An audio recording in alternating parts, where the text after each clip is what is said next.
Bon, vous êtes prêts? Voici le gros sujet du jour.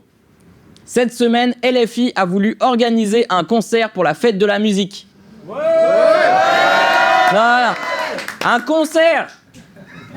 Le jour de la fête... Oh! Vous êtes des zinzins ou quoi, là? Donc c'est la porte ouverte à tout, en fait. Bah, j'essaie de me scandaliser parce que j'ai pas compris le problème, moi non plus. Puis après, j'ai écouté ces news. Jean-Luc Mélenchon s'approprie la fête de la musique dimanche prochain. LFI organise un concert pour la fête de la musique sur la place de la République à Paris. Thomas Bonnet, c'est une initiative qui n'est pas du goût de tout le monde, c'est le moins qu'on puisse dire. Ah ouais, c'est le moins qu'on puisse dire. Attends, Jean-Luc Mélenchon, il s'approprie la fête de la musique. Il va plus loin, cousin, dit il vole en fait la fête de la musique. En plus, il est islamo-gauchiste et il est pied noir, donc il est presque arabe. Il y a moyen de faire un parallèle avec le vol. Moi, je dis ça, je dis rien. Hein. Bon, allez, vas-y, serre-toi, balance tout. Oui, en plein cœur de Paris, dimanche, on aura le droit à la bande originale de la Nouvelle-France. Rappeurs, DJ et autres drag queens viendront mettre en musique le combat politique de la France insoumise dans ce que le mouvement présente comme un concert antiraciste. Rappeurs, DJ et autres drag queens. Il a dit ça comme s'il parlait du contenu d'une poubelle. Je crois que sur son prompteur, il y avait écrit alors des bougnoules, des drogués et autres PD. Apparemment, c'est s'approprier la fête de la musique que de faire danser des gens sur différentes musiques. Pourtant, c'est trop stylé, non? Des rappeurs qui traînent avec des drag queens. Ils ont peur de quoi? Drag Race qui rentre dans le cercle sur une instru électro-trap? LGBT sur mon Glock, Cara même avec du gloss. Sa bibi du marais à boboche, drapeau arc-en-ciel sur le torse. Mylène Farmer dans les AirPods, sur sans contrefaçon, on sert ta drogue. Drive-by en licorne MG, sur la chatte à Laurent Wauquiez. Lui on sait très bien ce qu'il en pense, nous on n'a pas choisi d'être gay. Nous on a juste eu de la chance. De la chance. De la chance. Allez, coupe-moi ça. C'est pas une image trop cool en vrai? Ouais, ils sont pas convaincus les gens. Allez, on écoute la suite. Trotsky, en son temps, disait déjà que la culture était la seule à pouvoir devenir un instrument de libération socialiste. Mais vous parlez à qui? Les gens qui regardent ces news, ils savent pas qui c'est Trotsky. La culture, un mouvement de libération sociale. Du coup, bah on est bon là. Là, LFI mélange les cultures des gens opprimés dans une fête de la musique gratuite et qui réunit. Du coup, vous leur donnez raison, en fait, en citant Trotsky, je comprends toujours pas le problème. Donnez-moi un bon argument. Jonathan Arfi, président du CRIF, s'interroge. Ce concert est légal, mais est-il pertinent pour la démocratie? Il a cité Trotsky, je veux bien, mais là, le président du CRIF s'interroge. Qu'est-ce qu'on s'en tamponne des interrogations de Jonathan Arfi, là? Mon oncle, il s'interroge sur le prix de l'essence. Pourquoi vous en parlez pas? Le maire socialiste du centre de Paris, Ariel Veil, s'inquiète, lui, pour sa part, de la sécurité des lieux, compte tenu des foules qui seront dans la rue pour danser et chanter. C'est un danger pour l'ordre public. C'est moi où il découvre la fête de la musique, là. On parle d'un concert le jour de la fête de la musique. Les gens vont danser et chanter quoi qu'il arrive, hein. Le gars parle d'un sujet qu'il découvre et qu'il maîtrise pas apparemment, vu que c'est le thème de la soirée, hein. Et pourtant, il y a fête et musique dans le titre, hein. Non mais ça devrait être des bons indices. À lui donner aucune enquête parce qu'il va rien résoudre, ce gars-là, hein. On a vu ces débats autour du canon français vilipendé dans les médias parce qu'on a le malheur d'y manger du cochon en buvant du vin rouge et en chantant Michel Delpech. Vilipendé parce qu'on y mange du cochon et qu'on y chante Michel Delpech? Thomas, mon gâté, là.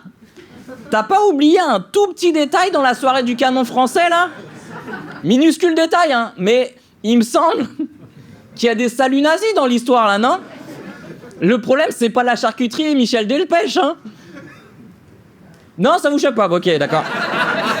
Bon, c'est peut-être un détail pour vous, mais pour moi, ça veut dire beaucoup. Référence à France Gall. Culture française, mon pote. Et de l'autre côté, on voit fleurir les rave parties où drogue et techno s'associent dans une célébration nihiliste où on peut s'attaquer aux gendarmes entre deux cachets d'ecstasy.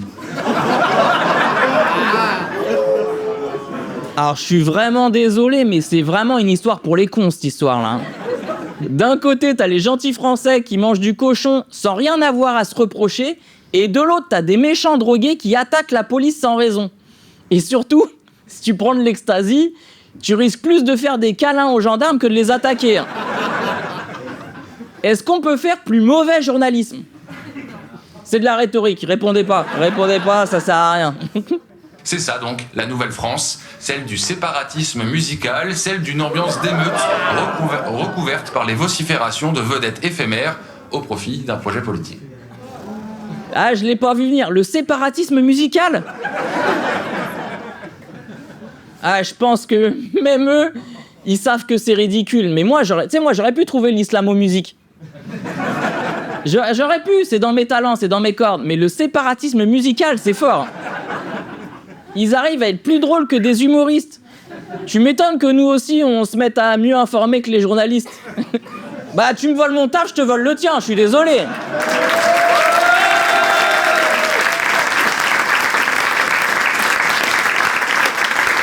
Séparatisme musical. Putain, et s'il y a du rock, il peut pas y avoir du rap.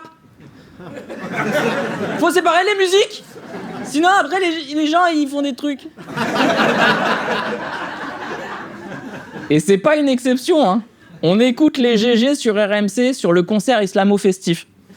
La préfecture de police de Paris est dans son rôle. Elle constate des risques de troubles à l'ordre public du fait d'invités qui ont tenu par le passé des propos mais qui, pour la plupart de ceux qui sont évoqués par la préfecture de police ne seront pas sur scène.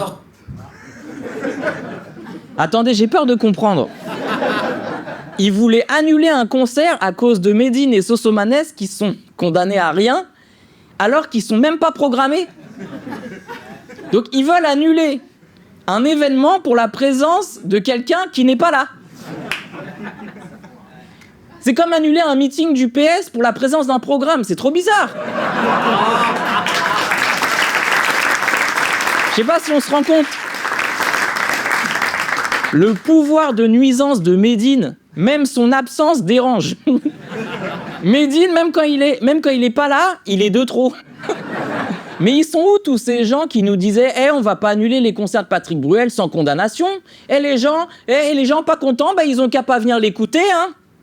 Ils sont où ces gens-là ? Non, parce que si vous voulez pas voir Medine, vous avez qu'à pas venir.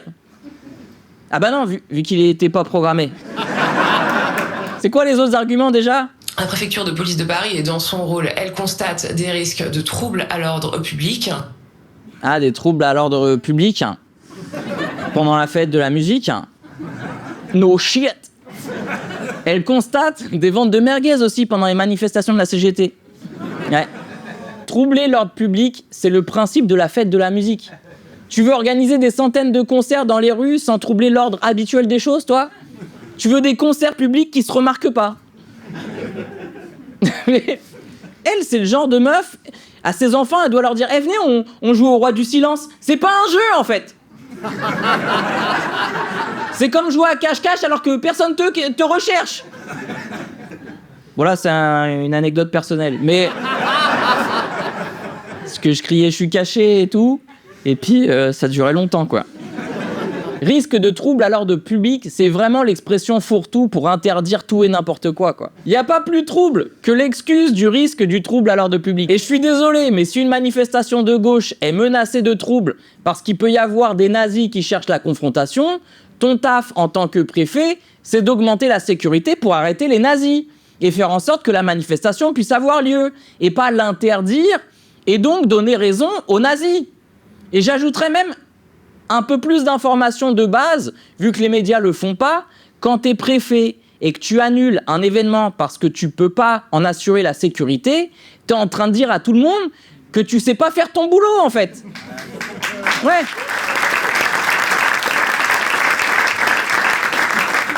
Soit t'es incompétent, soit tu mens sur les motivations.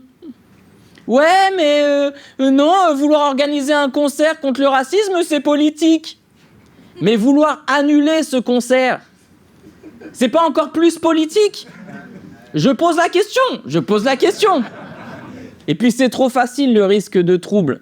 Alors je sais que cela n'est jamais arrivé et que ça n'arrivera jamais. Mais du coup, si la police veut interdire une manif, suffirait qu'un flic se déguise en manifestant, foute le bordel, et ensuite on interdit la manif, c'est ça? Heureusement que c'est jamais arrivé, hein. Ouais, oh, attends.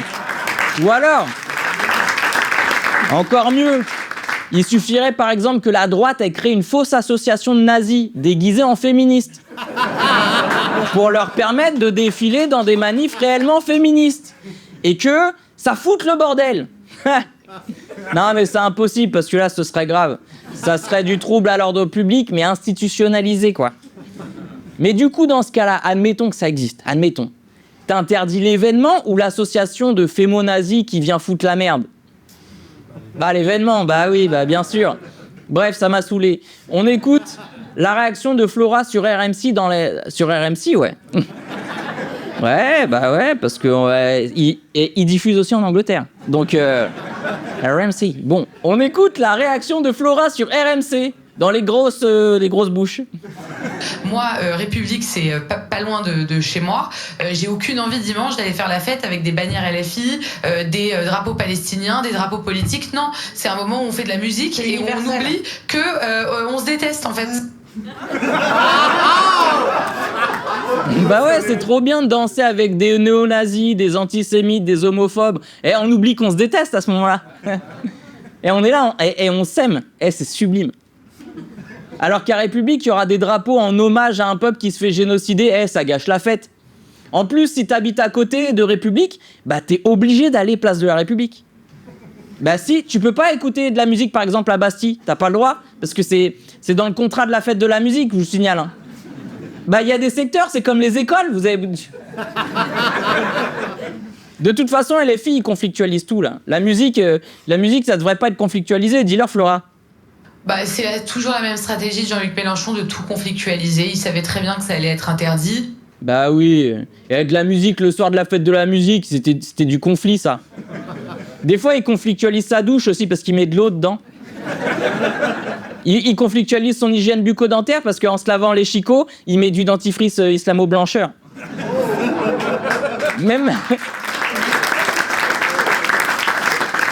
Même Maud Bréjon, ministre et porte-parole du gouvernement, elle a dit à Apolline sur BFM ceci. Et on voit bien dans la réaction de la France Insoumise qu'ils sont encore dans une stratégie de conflictualisation de toutes les décisions, y compris lorsqu'elles sont prises par des représentants de la République. Bah ouais, si on n'a pas fait rentrer dans la tête des gens que LFI conflictualise cette semaine, on le saura jamais. Hein. Je vous mets pas tous les extraits parce qu'il y en a eu beaucoup qui utilisaient ce mot-là, mais c'est vraiment passé partout. Tout ça sur la base de rien. Et c'est bizarre, on n'entend jamais la Macronie conflictualise des demandes légitimes des Gilets jaunes en envoyant les CRS leur casser la gueule. On n'entend pas la Macronie conflictualise la réclamation des pompiers en envoyant des CRS leur casser la gueule. La Macronie conflictualise les réclamations du personnel soignant en envoyant des CRS leur casser la gueule. La Macronie conflictualise la réforme des retraites contestée par le peuple en envoyant les CRS leur casser la gueule. Ouais. Enfin, je dis la Macronie avec la droite et le RN qui ont tout voté avec eux. Hein. Mais tous les médias ont pu dire, au moment où l'extrême droite gagne du terrain, un concert contre le racisme pendant la fête de la musique, ça c'est conflictuel. Est-ce qu'on pourrait pas leur envoyer leur CRS pour leur casser la gueule? Ah, je sais pas. Bon, comme vous le savez, le tribunal administratif a autorisé finalement le concert de LFI. Il n'a pas été annulé. Enfin, ils ont annulé la décision du préfet qui était ridicule. Du coup, les journalistes, en toute logique, ont invité des députés insoumis pour leur dire que c'est vraiment étrange le traitement qu'ils subissent. On écoute Anne Seften sur BFM TV. Quand Sosomanes avait dit « tout le monde déteste la police » et que ça avait été repris en cœur, ça avait fait polémique, est-ce que vous l'aviez regretté ? Est-ce que vous avez regretté des propos que vous n'avez pas tenus dans un événement que vous n'avez pas organisé? C'est ça la question là. Je vous explique mon raisonnement. Il devait venir, selon le préfet de police. Je ne sais pas comment son nom a été annoncé, vous allez certainement me le dire. Donc c'est à eux de savoir comment des gens qui n'ont pas été annoncés se retrouvent annoncés par le préfet. Bah demandez au préfet alors. Anne, elle est journaliste, elle demande des informations qu'elle n'a pas cherchées. C'est comme si je te disais, comment ça se fait que Bruno Mars, il va venir à chanter à ton anniversaire? Tu dis, bah, j'ai jamais annoncé ça. Ouais, mais comment? Moi, je l'annonce, donc comment ça se fait? Parce que les gens, ils vont être déçus s'il est pas là. Hein. D'autres questions pertinentes de la journaliste Anne? Mais la France Insoumise, c'est des rappeurs comme Medine. Vous étiez avec lui hier lors d'un rassemblement. Bien sûr. Non, il n'est pas prévu. Ah, quand ça veut pas, ça veut pas. Hein. Mais si un rappeur avec qui vous aviez des accointances venait et disait ça, par exemple ce dimanche, tout le monde déteste la police, est-ce que vous le regretteriez? Et si tu faisais vraiment du journaliste, est-ce que tu le regretterais? Par exemple, par rapport à ta direction, tout ça.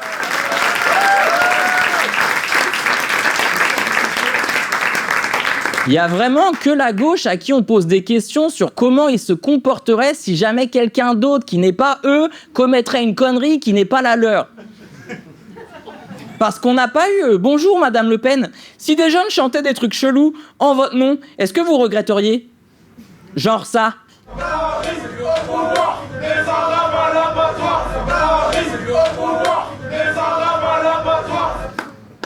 Non? Il y a le rythme. Il y a le rythme quand même.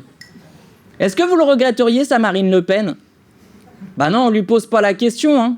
C'est que pour la gauche. D'ailleurs, Marine Le Pen, elle a dû s'indigner sur les réseaux sociaux. Quand elle a vu cette vidéo passer, elle a dû dire « Ouais, ça correspond pas à mes valeurs, c'est sûr et certain. » Non?